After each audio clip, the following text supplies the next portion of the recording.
It's a great play to begin with, Madness in Valencia. I first came into contact with it when I was about 21 years old. I was in my final year at university, and although I wanted to be a director, I've always wanted to be a director, I had done some acting in my youth, and I had a very good friend of mine who wanted to be a professional actor, and the university had organised a showcase event for us, and he wanted me to act with him because we'd acted quite a bit together and had a really good working relationship.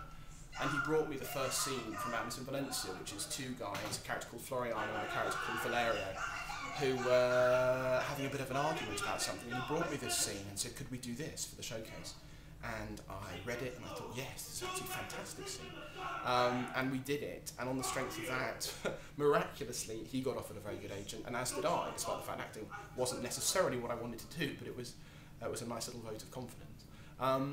And just reading that one scene, of course, I fell in love with the whole play. I read the whole thing over and over and over. And it was a very strange thing. It sort of stuck around in the back of my head. I didn't think I had the capacity to do it. I had other projects I wanted to do, but it was always there simmering at the back. There was a play that I desperately wanted to do, which was a play called The Man Who by Peter Brook. And when I first moved to London and wanted to direct something in one of the fringe theatres, I started shopping this around, going around various theatres, going, I've got this play. The Man Who, how about it? It was a little bit cheeky of me because I hadn't secured the rights for The Man Who or anything along those lines, but I thought, this is what I want to do, so I'm going to make it happen. So I started meeting all these various theatres, bullshitting my way right, left and centre, and then finally got a letter from Peter Brook's people saying Peter Brook doesn't give the rights to this play out. So having got quite a few theatres interested, I then had to look a little bit foolish.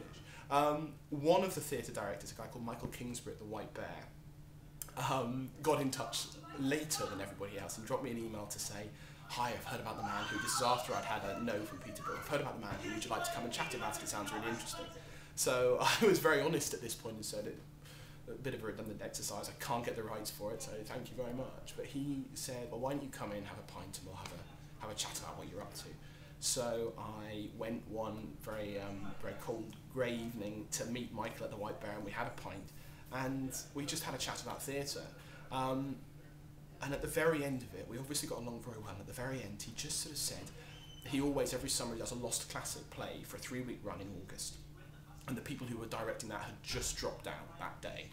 And he said to me, don't suppose, on a whim, there's a Lost Classic that you know that you could direct. And once again, it was just there in the back of my head, and it popped right up, and I went, well, Madness in Valencia is pretty good. And he said, oh, I've not heard of it. And I went, Lost Classic. So I got a copy of it, photocopied mine, gave it to him, and he phoned me back a couple of days later and said, this is absolutely perfect, come and do this in August. And this was an absolute nightmare then, because we had about 6 weeks' notice to get this whole thing together. So I had no professional experience in London to do it, but we put notices everywhere, we got some people coming along, and we did it, and we sort of got it on at the White Bear. And it was one of the most amazing things that I've done. Not just in terms of the quality at the end, which thanks to the company I was working with was excellent. It's such a fun play, and to work on something like that in August, in the summer, in a theatre with a good cast is. I mean, I went on again to direct The Misanthrope at the White Bear a few months later, and it was cold and miserable and wet, and it just wasn't quite the same as this idyllic sitting out in the back garden at the White Bear drinking a pint and running lines. And blow me if it wasn't quite a success, and it did really well, and yeah, as I say, Time Out made it their show of the week and their Critics' Choice. They gave it 4 stars, and it sold out the rest of the run, which was quite a treat. And on the strength of that, we got offered 2 transfers, actually. We got offered a transfer to the Arts Theatre and the offer of the transfer to Trafalgar 2. And the Arts Theatre, we went to look around this after we'd been offered the transfer, and it's a huge space. Well, compared with the 50-person White Bear, this 400-seater theatre, and it was a little bit daunting for us. And, I mean, I love the Arts Theatre. I think they do loads of great stuff, but we were looking for a space that we could make summery again, considering we were looking for a slot in February. We wanted a space that we could make warm and inviting again. And the Arts Theatre, I think, has a very Pross-Arch look about it, with the stage down this and the audience, a high stage, it's quite angular. And then I went and looked around Trafalgar 2 and thought that Trafalgar 2 was absolutely the mutt's nuts, as my father would say. And I remember it was one of the weirdest weekends of my life, because I got a phone call on a Friday from the people at Trafalgar Studios saying that we'd got the transfer. and then broke up with my long-term girlfriend on the Saturday. So it was